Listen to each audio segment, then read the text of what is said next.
வணக்கம் நம்ம நமஸ்கார் welcome to NT tax. இன்றைக்கி நம்ம என்டி டாக்ஸில் என்ன வீடியோ பார்க்க போகிறோம் அப்படின்னு சொன்னால், நம்ம வாழ்க்கையில் அப்படியே வாழ்க்கை வாழ்ந்துக்கிட்டு பயணத்தில் போய்கிட்டே இருக்கோன்னு பாருங்களேன். அந்த வாழ்க்கை பாதையில் பயணிக்கும் பொழுது நமக்கு நிறைய வகையான மாறுதல்கள் அப்படிங்கிறது ஏற்பட்டுக்கிட்டே இருக்குது. நிறைய முன்னேற்றம், நல்லபடியான ஒரு முன்னேற்றம் அப்படிங்கிறது ஏற்படுது. இந்த முன்னேற்றம் ஏற்படும் பொழுது நம்மளுடைய மனோநிலை சிறிதளவுக்கு சறுக்கிறதுக்குண்டான வாய்ப்பு, சந்தர்ப்பம் அப்படிங்கிறது எல்லாமே உண்டு. சரிங்களா? இந்த சூழல் வரும் பொழுது என்ன பண்ணணும்? நான் இவ்வளோ நாள் சரியாக வந்தேங்க, ஒரு சின்ன மனோ மாறுதலில் ஒரு பிரச்சனை வந்துருச்சுங்க, இப்போ நான் என்னங்க பண்ணுறதுலேருந்து மீண்டு வெளியே வந்து நான் பழையபடி ஒரு நல்ல வாழ்க்கையை போகணுன்னா என்ன பண்ணணும் அப்படிங்கிற ஒரு கேள்வி இருக்குதுன்னு வச்சுக்கோங்களேன். இன்றைக்கி உண்டான வீடியோவை முழுசாக பாருங்கள்.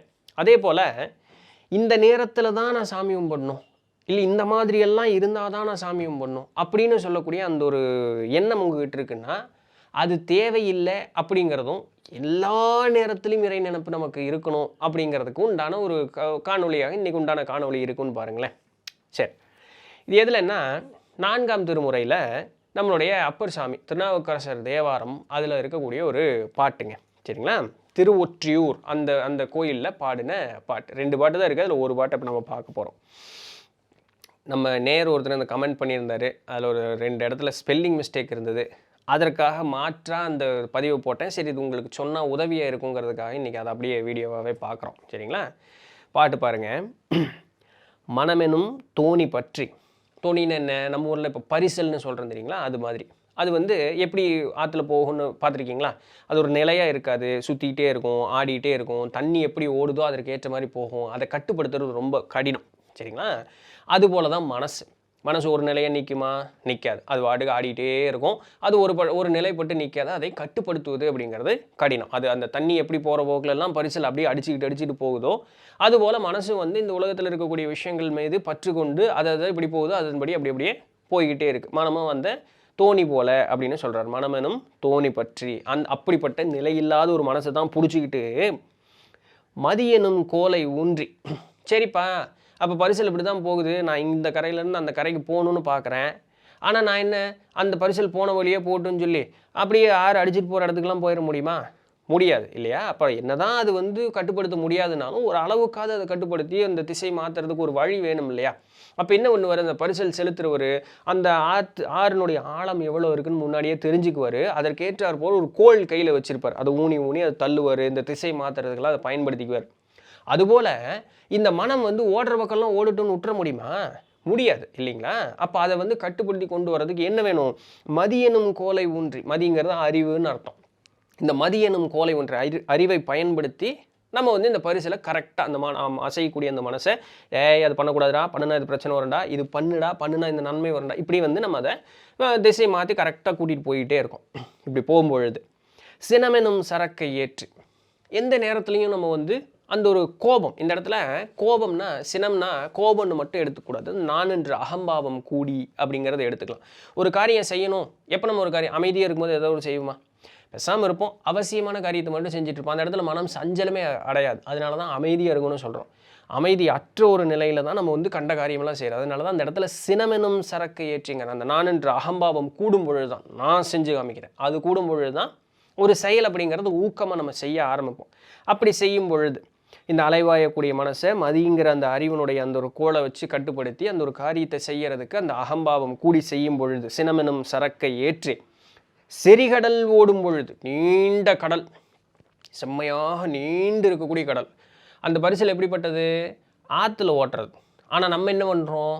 பெரிய கடலில் ஓட்டிக்கிட்டு இருக்கோம். அப்படின்னா என்ன? பிறவி பெருங்கடல் அப்படிங்கிறாங்க. அந்த கடல்ங்கிறது இங்கே என்னென்னா பிறவி பெருங்கடல். ஏன் இது வந்து ஆறு மாதிரி இதை இன்றைக்கி பிறந்த ஒரு 4 பிறப்பில் நின்றுறேன்னு சொல்ல முடியுமா? ஏன்னா ஆத்தங்கரை இங்கேருந்து பார்த்தா அங்கே தெரியும். கடலுக்கு கரை காண முடியுமா? முடியாது. பிறவி எப்போ தொடங்குச்சு, எப்போ முடியும்னு நமக்கு தெரியுமா? தெரியாது. அதனால தான் அதை கடல்னு சொல்கிறாங்க.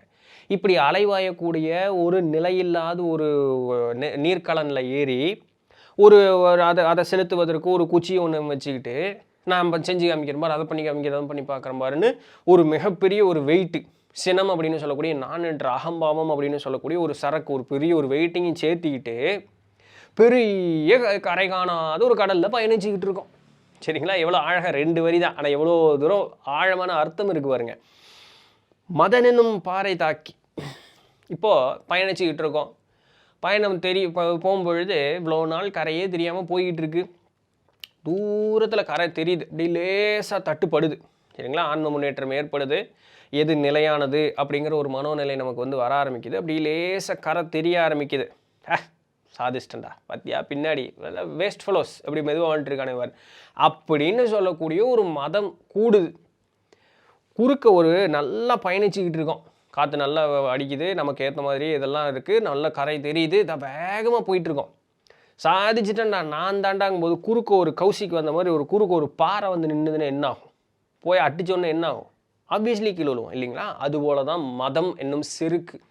நான் செஞ்சிட்டேன் பார்த்தியா அப்படின்னு சொல்லக்கூடியது, சாதிச்சிட்டேன் பார்த்தியா உன்னால் முடியும், உன்னால் முடியாது, அந்த மாதிரி மதம் கூடும் பொழுது மதன் என்னும் பாறை தாக்கி, அந்த பாறை தாக்கிடுச்சு.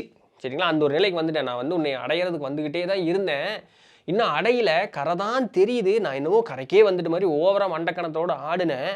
அதுக்குள்ளே நடுவில் ஒரு குறுக்க ஒரு பாறை வந்து நின்று கவுத்திருச்சு.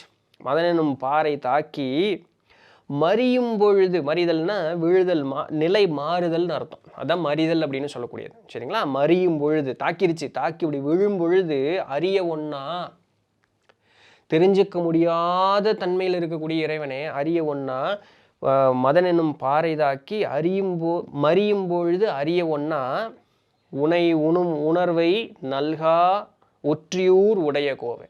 அந்த நேரத்தில் தப்பு பண்ணிட்டேன் சாமி என்னை காப்பாத்துன்னு அந்த கீழே உழுகிற பாரு, அப்போ கூட இன்னும் நான் உன்னை உணரல, ஆனால் அந்த நேரத்தில் அந்த தப்பு பண்ணிட்டேன்னு என்னை காப்பாத்துன்னு உணர்வேன் சாமி. அந்த நேரத்தில் உன்னை உணரக்கூடிய அந்த ஒரு நினைவை கொடுத்துரு எனக்கு, அது போதும், நான் தப்பிச்சிருவேன், எப்படி தப்பிச்சிருவேன், நீ இந்தியாவது வந்துடுவேன் சாமி, என்னை நீ இருக்கிறேங்கிற அந்த ஒரு நினைப்பு எனக்கு இருந்தால் போதும் அப்படின்னு. அந்த பாறை தாக்கிடுச்சு, உழுக போகிறோம், தெரிஞ்சு போச்சு, கலன் உடைய போகுது அப்படின்னா என்ன, சாக போகிறோம். சரிங்களா, இந்த உடல், இந்த கலன்கிறது இந்த இதுதான், உடம்பு தான். சரிங்களா, அது சாக போகிறோம். இவ்வளோ நாள் நம்ம சாமியை கும்பிடல, ஆனால் அந்த மறியும்போது அந்த சாகிற நேரத்தில் தெளிஞ்சிருச்சு, புத்தி தெளிஞ்சோன்னே சாமியே என்னை காப்பாற்று, நான் தப்பு பண்ணிட்டேன், எனக்கு உன்னை தான், எனக்கு உன்னை இன்னும் நான் உணராமல் இருந்தேனே, என்னை காப்பாற்றுன்னு சொல்லி அந்த நேரத்தில் எங்கூட நீங்கள் நினச்சா போதும், அதலையாவது நினைக்கணும். ஆனால் என்ன, ஆத்மார்த்தமாக நினைக்கணும். நினைக்கும் பொழுது அந்த நேரத்தில் எனக்கு உன்னுடைய அருளை தந்தருள்வாயாக, அப்படி ஒரு நேரம் வரும்பொழுதும் கூட, ஆயுசு பூரா நினைக்கல சாமி, அந்த கடைசி நேரத்தில் நான் உன்னை நினைச்சாலும் கூட எனக்கு அருள் செய் அப்படிங்கிறார். திருவொற்றியூரில் அமர்ந்திருக்கக்கூடிய இறைவனே எனக்கு அருள் செய், அதான் சொல்கிறார். அறிய ஒன்னா உன்னை உணரும் உருவை தன், நீ உன்னை நினைக்கக்கூடிய அந்த நினைப்பை எனக்கு அங்கேயாவது கொடு. இந்த பிறப்பு தான் மிஸ் பண்ணிட்டேன், சாகிற நேரத்துலேயாவது உன்னை நினச்சிச்சே தானே, அடுத்த பிறப்புலையாவது நான் வந்து புண்ணியமாக போகுமே அப்படிங்கிற அந்த ஒரு பாட்டை சொல்கிறார். இது 2வது பாட்டு, முடிவு பெறாத மாதிரி இருக்கும். ஏன்னா 8 பாடல்கள் கிடைக்கல, 2 பாட்டு தான் அந்த இதில் கிடச்சது. சரிங்களா, இது 2வது பாட்டாக வரும். அப்போது இந்த நேரத்தில் தான் நான் சாமியம் பண்ணும், இப்படி இருந்தால் தான் சாமியம் பண்ணும் அப்படியெல்லாம் ஒன்றும் கிடையாது. எல்லா நேரத்திலும் அவர் என்ன, அந்த சாகர ஓரம் அங்கே கூட நீ அந்த சாமி நினைக்கலாங்கிற, ஆத்மார்த்தமாக நினைக்கணும் அப்படிங்கிற நினைக்கலாம். அப்போ எல்லா ஆயுசு பூரா நினச்சிருந்தோம்னா, சாகிற நேரத்தில் சாமி இப்படி என்னை காப்பாற்றுன்னு சொல்லி அப்புறம் அடுத்த பிறப்பு எடுத்து தெளிஞ்சு இது பண்ணி வர்றதுக்கு ஆயுசு பூரா நினச்சிருந்தோம்னா அந்த ஒரு நிலை நமக்கு இல்லையா? நம்ம வந்து மதம் என்னும் பாறை தாக்கி இருக்காது இல்லையா? நம்மளை கலனை கரெக்டாக செலுத்தி நம்ம வந்து இருக்கும் பொழுது முக்தி பேர் அப்படிங்கிறத அடைஞ்சிருப்போமே, அதற்காக சொல்லப்பட்டது தான். சரிங்களா?